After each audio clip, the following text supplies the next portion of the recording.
When we read the Bible, we think it's an old book, describing things that happened unnumbered years ago. As I tell you, it's contemporary. You read about the flood, and we think, well, certainly that happened unnumbered. If it ever did happen, it happened unnumbered years ago.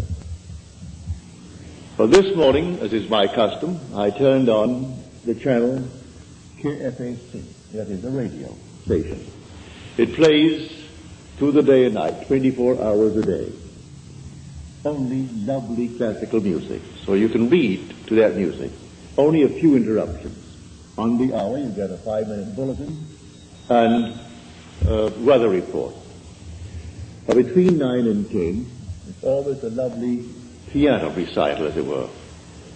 The great masterpieces played by great artists. And so I can sit down with my Bible and read as I listen to the music.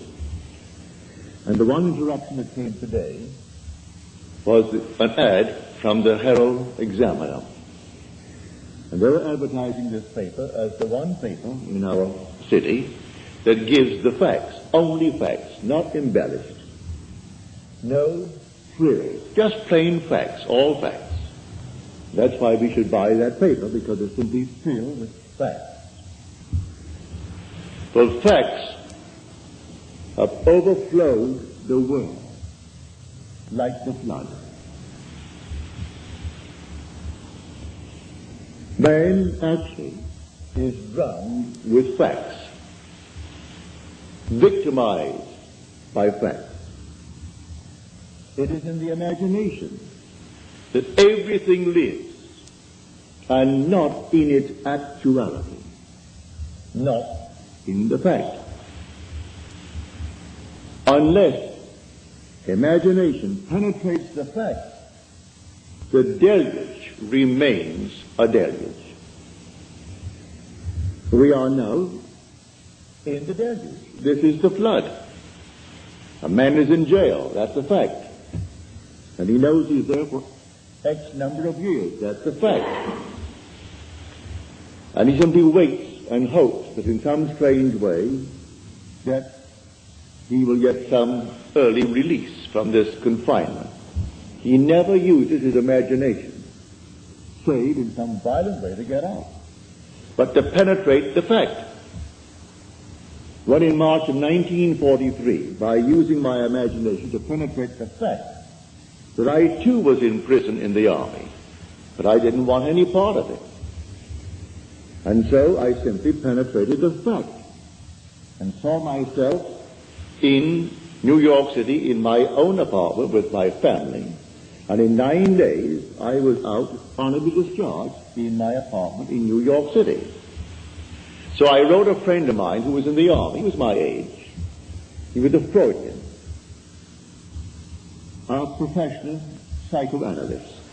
But Freud was his background. That was his schooling. And when I wrote him in detail exactly what I had done, I didn't mince matters. I told him exactly what I did.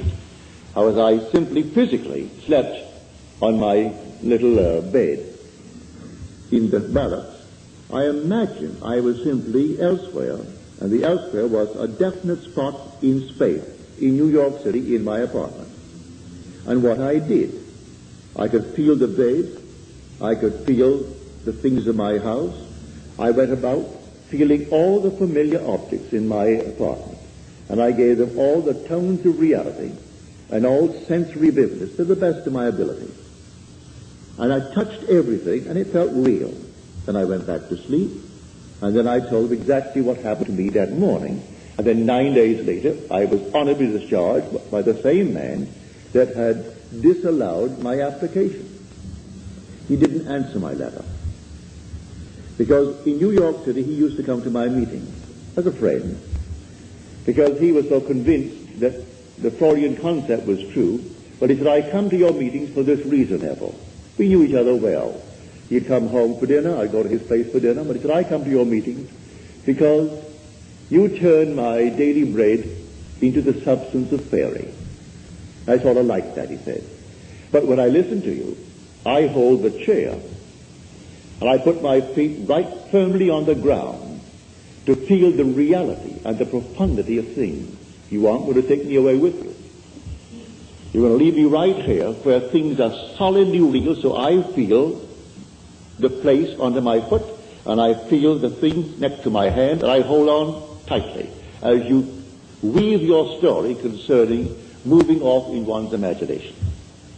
So he would not penetrate the facts. So when did he get out? When the other millions got out. So he remained with his facts for the next 3 years. I got out in March of 43. He came home to New York City in 46, demobilized as the other millions and millions of boys were. He could not let go of the facts. This is the flood. No other flood. This is the flood. We are drowned with facts, victimized by them. Now, does the Bible teach this story of getting through the facts using my imagination? It certainly does. Now, let me take you into the 27th chapter of the book of Genesis, the first book, the book of the beginnings. If you're not familiar with the story of Isaac and his 2 sons, they were twins. Let me just refresh your memory if you've forgotten. It is said in the story that Isaac had, that is, his wife had the 2 sons, Rebekah, but he was the father of the 2 sons, Esau and Jacob. It is said that Esau was a hairy one. He came out first. And then Jacob came out second, and he had no hair. He was completely hairless, while Esau was covered in hair from head to foot. But he was the first. One was called Esau, and one was called Jacob, because he came out second and supplanted the other. Now we are told that when the father Isaac was old, and his eye was dim so that he could not see, in other words, he was blind, he said to his son Esau, I cannot see, and my days are numbered. I want you to go into the fields and hunt, and bring me some well-prepared, tasty venison as I like it, savory venison. We are told that Rebekah, who loved her second son more than she did the first, overheard the conversation between Esau and his father. And then because she loved Jacob and wanted Jacob to get the blessing, for the father feels his days are numbered, and he must now give his blessing to one of his sons, and the first one must get it. So the mother told Jacob what she had heard, and then suggested that we take one of the kids from the flock, and we kill it, and take the skins of the kid and put it upon you, so that you will have the appearance of Esau. Esau thought otherwise. He said, suppose my father discovers it. Then Jacob said, suppose my father discovers it. And the mother said, leave that to me. It will be on my shoulder if he discovers it. And send Jacob into the field to bring a kid. Well, he took that kid and brought it tastily prepared for his father. He came quickly into the presence of the father. And the father said to him, come near, that I may feel you, my son, whether you are my son Esau or not.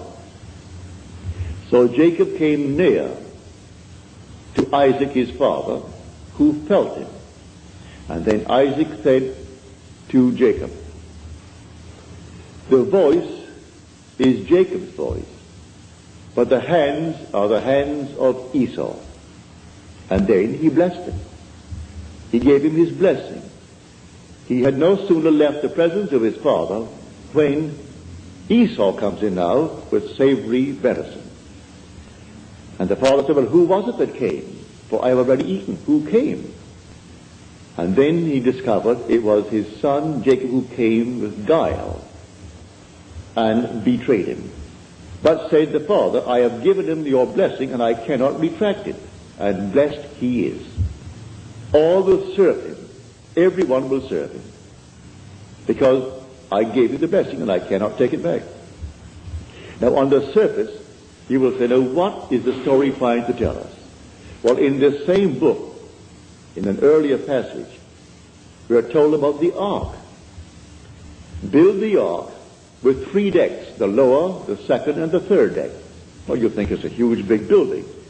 Well, you use your imagination. You can't conceive of any building that could house all the animals of the world in pairs, and all the so-called good ones will be in 7 pairs, and enough food to feed them for 40 days and 40 nights. Well, you just simply could not conceive of it. Nevertheless, that's the story. But there are 3 decks. The obvious thing is the facts of life. Then there's psychological interpretation of these so-called stories, and then the spiritual consummation of the story. So you have the lower deck, the second deck, and then the third deck. So here is a perfect example of the second deck. This room now is a fact. We're all in the room. It's a fact. But suppose I don't want to be here. Suppose it becomes a prison to me. Can I get out of it? If I know how to penetrate the fact. If I know that I am the ark. That all things exist in the human imagination. And the human imagination and God are one. They are one, not two. I can, in my imagination, penetrate any wall. I can now, without batting an eye, the twinkle of an eye, I can stand on the street and see this thing without a man standing before it. No problem whatsoever to assume I'm on the street and looking from the street to this platform. But you may say, well, what would that do? Well, let me do it and feel the reality, feel that solidity of the street under my foot, and see this building from the street rather than looking to the street from here. If I do it and give it solidity, give it reality, I'll be compelled to go there. This is what Scripture teaches. That is my blessing. I can penetrate a fact. And penetrating a fact, I can stand wherever I want to stand in this world. Then the promise is made, wherever the sole of your foot shall stand, that I have given to you. I'm not going to make you a promise and not fulfill it. I've given to you if you can stand upon it. So I actually stood upon my apartment. I actually stood upon that floor. I felt the bed. I felt everything and gave it reality. My friend wouldn't allow himself to sleep in one place and assume that he was sleeping elsewhere, because that is a divided state of mind. He didn't want to become a split personality, and so he wanted to be completely coordinating. Well, he was coordinated, all right, for the next 3 years, all in one little spot in his barracks. And for 3 years he couldn't get out. Because, first of all, he wouldn't try it. Because I turned his daily bread into the substance of fairy. And so he did not answer my letter. I've reminded him a few times since. Why didn't you answer the letter? Well, first of all, it didn't make sense. And I don't believe, said he, that really what you did was the sole cause of your discharge. You always question it. Then I repeat it another time and tell him again what happened this time. Well, that would have happened anyway. You do it a third time. You do it a fourth time. Do you know if you did it 1,000 times, he would still say, do it once more. It will always happen, as far as they're concerned. It just didn't happen because you did something.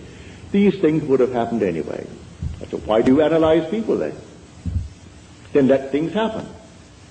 We are not the creatures of circumstances, said a man who bears your name, for his first name is Israel.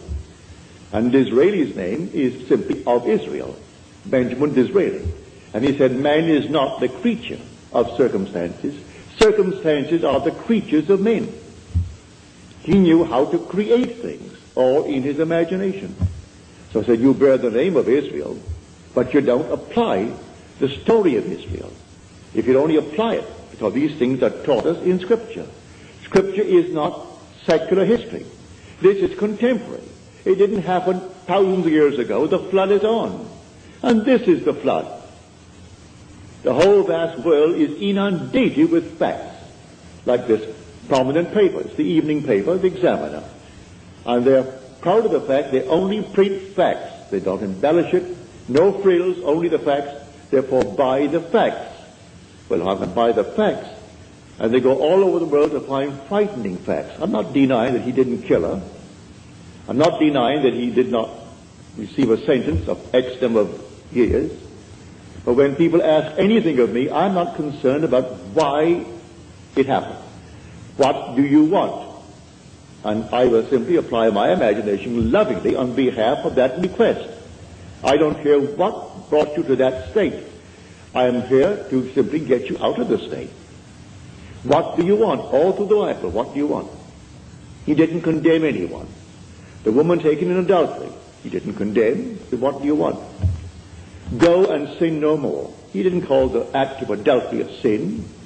If she called it, or they called it a sin, all right, call it a sin. Therefore, don't repeat it if you call it a sin. But sin is simply knowing what to do and not doing it. That's sinning. So if I discover what to do, to penetrate a fact, to go beyond the fact, and create a condition for myself, and dwell in it, and think from it, instead of thinking of it.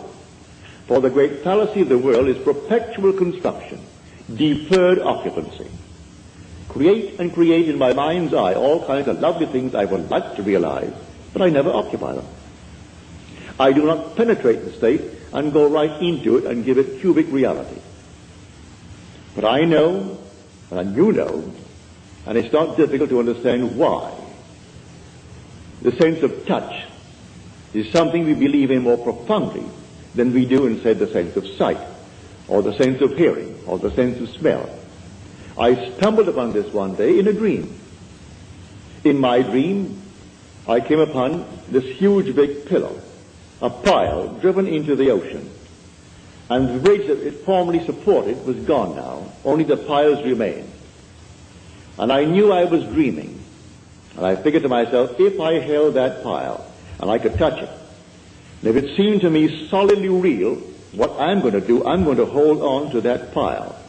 In the dream, I know it's a dream, but I'm going to hold that pile as solidly as I can and compel myself to awake holding the pile. Well, I did. I held the pile with all of my might. And I said, now, Neville, you know you're sleeping. You know that you're dreaming now. Awake. And I awoke in the water. I'm actually holding that pile, and I'm standing up in what formerly I knew to be a dream. It ceased to be a dream. It's real. I'm in a world just as real as this. And here I am holding this enormous pile, and it's in the East Indies, not the West Indies where I was born. It was in the East Indies, a very primitive area. And then some animal came down to the beach, a strange-looking creature. And at that moment, I was panicky. And that moment of shaking emotion, and I woke on my bed in New York City. But I discovered that secret of feeling. So he said, come close, come near, that I may feel you, my son. He heard the voice. He said, your voice is the voice of Jacob. Come near, let me see really if you are Esau. And he did it by feeling. And so, lying on my bed one night, right here in Beverly Hills, many years ago, it must have been 14 or 15 years ago, I suddenly became aware that I am seeing what I shouldn't see. I am looking into the most marvelous interior of a plush hotel. It seemed that way to me. And so consciousness followed vision, and I found myself in the room. But I knew I was on the bed, so I came back to the bed. I'm still seeing the interior of this room, and I went back into that room.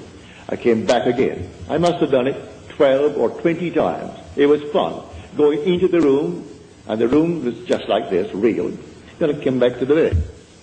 Now, I said, I am now going to explore. Regardless of consequences, I am going to explore. And so, I went into the room. It seemed like a room 30 by 20 from the bed. When I entered it with the decision to explore, the room closed upon me and became a third of itself. Say it became 10 by 7. And I found it was a dressing room for a huge big suite, beautifully done, but it wasn't yet occupied. It was there to be occupied, but the room at the moment, that is the suite, was not occupied. And I thought, well, now I'll go through the door. I didn't go through like some gossamer. I opened the door with my hand and I walked right through that door. I was solidly real to myself. Then I walked down the corridor. And the corridor that I walked down was intersected by the main corridor. And all the lights were on. And two ladies were coming down that corridor, the main one. But I knew this thing began as a dream. So I knew, well, all ends run true to origins. Therefore, if the origin is the dream, this is the dream. So I say to the ladies, ladies, this is the dream. This whole vast world is a dream. And then they were afraid of me.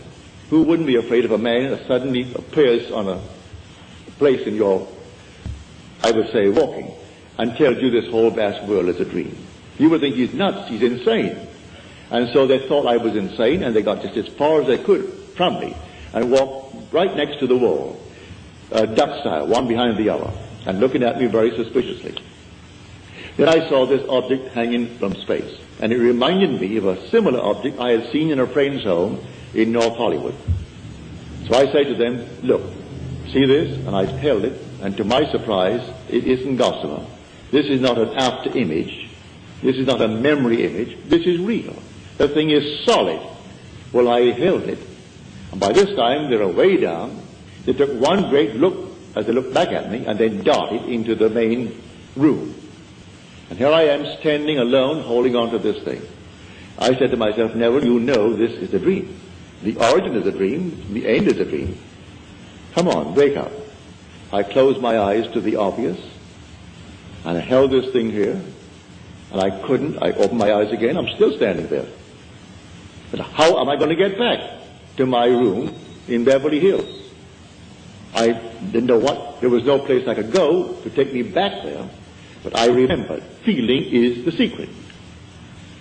I'm holding this here now, and it's real. It's solid. I'm solid. They saw me. They heard my voice. And I walked on, and every step was solidly real as walking on here now. So I imagined that my head was on a pillow. When I could feel a pillow under my head while I'm standing, I suddenly felt myself in a horizontal position. And my head is on a pillow. And then, all of a sudden, I could feel that pillow. But I was cataleptic. I couldn't open my eyes. I couldn't move a hand. Couldn't move a finger. And here I am, a living being in a dead body. So I said to myself, well, they'll find the body tomorrow morning, and they've got to cut it out because I'm insured for a little bit. And to prove that nobody took my life, they have to cut it out to find out why he died. Always have to ask that question. And they'll give it a name. If they can't find it, they're going to give it a name anyway. So here I am, couldn't open my eyes, couldn't move my hand. In about 15, 20 seconds, it would seem much longer than that, my little finger, I could move it. And then I could move my hand a bit. Still couldn't open my eyes. And we were sleeping in a double bed. So I pushed my hand out, my left hand, and I could feel the warmth of my wife's body. Pardon me. At that, I knew I was back on my bed. In another 15 or 20 seconds, I could, with great effort, open the lids of my eyes, and here came all the familiar objects on the walls, on the bureau, and everything returned to consciousness. Now, I stepped into a world just as real as this. I am telling you, there are worlds within worlds within worlds, and they're all here right now. Just like turning on a radio. And you turn it yet ever so slightly, and you have a new wavelength and a new station coming in, bringing something entirely different, and they're not interfering with each other. And these worlds are all here now, and they're people, just as we are peopling this world. And they're just as real as this world. It's terrestrial. And it doesn't, you don't walk for it. I was on the bed. I seemed to walk into it. I would say, 10 feet away? But the same area permeated the bed, and the bed did not obstruct it. And that world into which I stepped did not obstruct the house that I lived in Beverly Hills. It's all here, the whole vast world. Worlds within worlds within worlds. So I tell you facts or the flood. That's the deluge. There was no other kind of flood. We are actually inundated with the facts of life. And these facts, we change them every day. Today, this is the cause of so-and-so. Tomorrow, that's not so. It's another cause we found. And then the next day, another cause. But while we haven't found the next cause, we believe that to be the fact. And we worship the facts. So I tell you, all things are in the human imagination. Man is all imagination. And God is man. And exists in us, and we in him. The eternal body of man is the imagination. And that is God himself. There is no other God. It's all your own wonderful human imagination. And the one thing the whole vast world aches for is the awakening of the imagination. And when it comes with the birth of the promised child, which sets a man free from the horrors of this world we call the world of nature. For nature is simply that principle on which depends the sameness of forms in transmitted life. And so the thing goes over and over.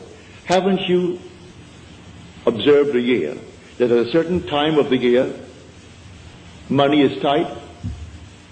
All of a sudden it flows, and then at a certain time of the year it's tight. Why? It's a habit. It's a transmitted state.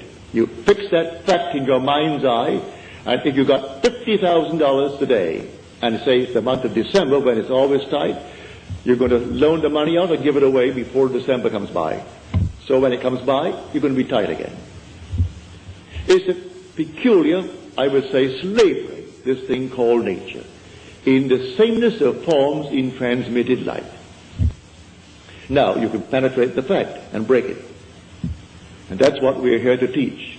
I come not to abolish the law and the prophets. I come not to abolish them, but to fulfill them. And tell you the real law. It's not washing your hands before meals, although that's a very nice, clean thing to do. It's not giving certain diets, doing this, that, and the other. He explains that the entire law is psychological. He takes one of the commandments, which is a graphic one, to show you how everything must be interpreted psychologically. He said, you have heard it said of old, you shall not commit adultery. But I say unto you, any man who looks lustfully upon a woman has already committed the act in his heart with her. But what man hasn't? What man has not violated that? So he tells you the whole thing is a psychological thing. You can't restrain the impulse, because you may restrain it based upon 1,000 different reasons. Maybe you are afraid of the consequences. Maybe you are afraid that someone will find out. Maybe you're afraid of this, that, and the other. But the impulse was there, and he tells you the impulse was the act. Well, if the impulse was the act, then creative acts are imaginal. For it was an imaginal act. So I have to observe my imaginal acts. For the imaginal act is a fact. It's going to actually become a fact and then confront me. Here was a lady in San Francisco. He said, my brother, and she said to me, I think he's innocent, but I do not know the facts of the case. But he was given 6 months at hard labor. He was in the army. And I don't think my brother should get 6 months hard labor in the army. I said, you want him out? He said, certainly I do. I said, I'll tell you what, that you may try it, so you can give all praise to yourself and not to me. You do it. But what must I do? Well, if he was out, would he come home? Oh, yes, he'd come straight to my place. All right. And if he came to your place, what would you do? Well, she said, I would throw my arms around him and kiss him. Feel him. I said, all right, do that. When you go home tonight, sit where you would normally sit, and just imagine that your brother is there, and that you have thrown your arms around him, and you're holding him and hugging him, and kissing him. The next Sunday morning, in my meeting in San Francisco, that woman could rise and tell this story. She said, I went home, and I imagine I heard the doorbell ring, and the doorbell is downstairs. I have to run down one flight of stairs to answer that door. So I heard it ring, and I ran downstairs, and I flung the doors open, and here stood my brother. I went back upstairs. There was no brother, but I did it so vividly, it was almost like a disappointment that I didn't actually see him standing there. But it seemed so real to me. Well, a few days later, she's sitting upstairs, and the doorbell rings. She said, I almost broke my neck to get downstairs, because I knew what was going to happen. And here she threw the door open. Here is her brother. And she stood up in the audience and told that story to the 1,000 who were present that Sunday morning. And they all saw. No one, I presume, would go and verify it. I trusted her implicitly. If she lied to me, well, then it's entirely up to her. But I'm convinced the whole thing was true. I don't check you. I believe you when you tell me that it happened. But the thing is to practice. We are the operant power. And the flood is on. Let no one tell you the flood is over. And the flood is deeper and deeper because we're more and more inclined for facts. We want the facts of life. You want the facts? Well, you make the prison walls all the thicker. But learn how to penetrate the facts. And as you penetrate the fact, you must go to a certain objective beyond the fact. What do you want now? Well, then you go into the state of the wish fulfilled. What state? The state you decide. You determine what you want in this world, and you go right into that state. And then ignore the facts. Suppose the facts now still denies what you did. It doesn't matter. Let the facts remain. They'll dissolve. They'll all dissolve because you are going to remain faithful and you will occupy the state. No longer are you going to construct it and not occupy it. You're going to occupy the state. And as you occupy the state, it's going to work. You can do that with a job. A friend of mine in New York City, he came from out west. He was an engineer. And he said, Neville, I want more money and I want more responsibility. I want to work for a certain firm. I said, do you know where they are? He said, yes, on Madison Avenue. They do international work. They build bridges, they build dams, they build things all over the world. And I would like a job that would send me away because I would get 3 times the salary.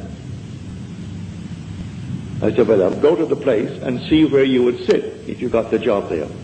Before they send you off, you'll work in the Home Office first, wouldn't you? I think so. Well, go up there and just take a good look. He walked into the place, picked out the desk, picked out the place, and then he assumed when he got back home, he was seated at that desk. And that was his job, and he named the sum of money, which was a considerable sum of money. He and his wife and daughter used to come to my meetings. Within a month, he was in that job, and within 2 weeks, he was on his way to the Near East, building bridges. Unfortunately, in a way, he did not live very long. He was a young man, but in about 3 years, he was gone. Heart attack, he was gone. But then he would have gone anyway, whether he was here or there. For we come on time and we go on time. But at least before he departed this world, he found the principle, which he will carry with him into the next world. For there is no death. He is restored to life in a world just like this, clothed in a body just like his, only young. Young as he was then, he'll be younger. But he has at least the memory of what he did to get what he wanted, and it worked. And so now he goes with the principle in his mind's eye. So when you tell me that your dreams, and that you in your dreams are applying this principle, like the lady tonight, she is here, she told me her dream. I asked her to write it out for me. But right in the dream, she's actually discussing with others this principle of imagining and how you imagine a certain state and you produce it in this world. And that there's nothing in this world that dies. All things are restored to life. And she's carrying on this conversation in her dream. Well, to me, that's most flattering and very thrilling. When you can carry it beyond into what the world will tell you is a state where you're not in control of vision, that you are simply the slave of vision rather than its master.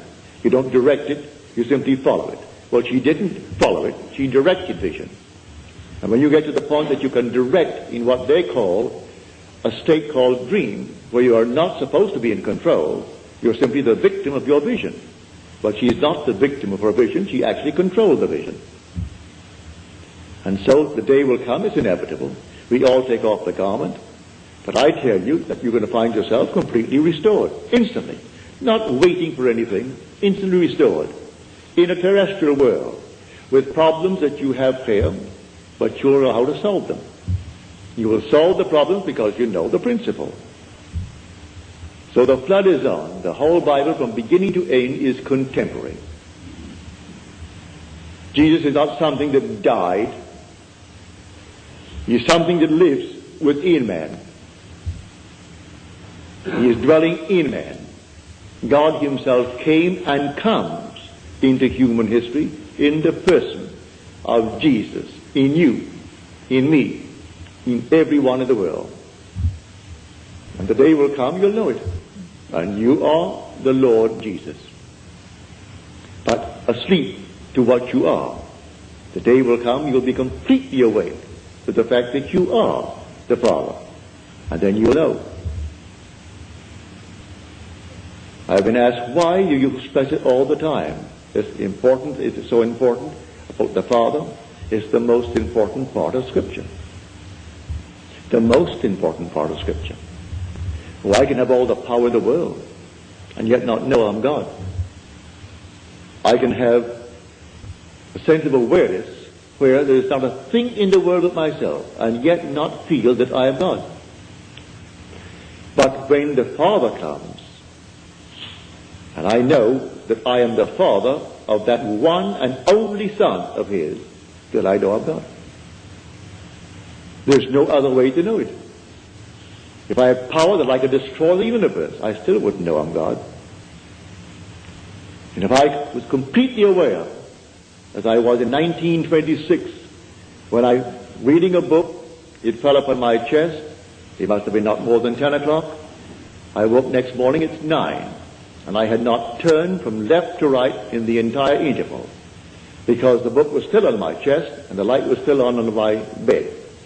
And usually in the course of a night, a man turns often from side to side. How often I do not know, but we all do. No one goes to bed on his back and remains there for 9 unbroken, or in this case, almost 11 unbroken hours. So I went right down into a deep, deep sleep in a trance. And in that state, I became infinite light. There was nothing but light. And I was it. There was no circumference. I was the center of it all. No light outside of this light that I am. No sun, no moon, no stars, but nothing outside of the being that I am. I was infinite pulsing light. But still, I did not bring back the feeling of being God. Yet, evaded me. But when you see His Son, and that Son calls you Father, and you know, well then there is no doubt in your mind as to who you are. So I say it's the most important part of Scripture. And yet it's the one thing that people will question me on. Why do you emphasize it? Why do you repeat it over and over? Because the one thing in the world that you will one day experience which will convince you that you are God. Nothing in the world will convince you outside of that. But in the meanwhile, we can penetrate the facts. The man imprisoned need not be behind bars. We are imprisoned by the things that we do. All right, we can break them. Break anything in this world. A man can be imprisoned by gluttony. He can break it if he knows what he wants. Maybe he doesn't really want to give it up.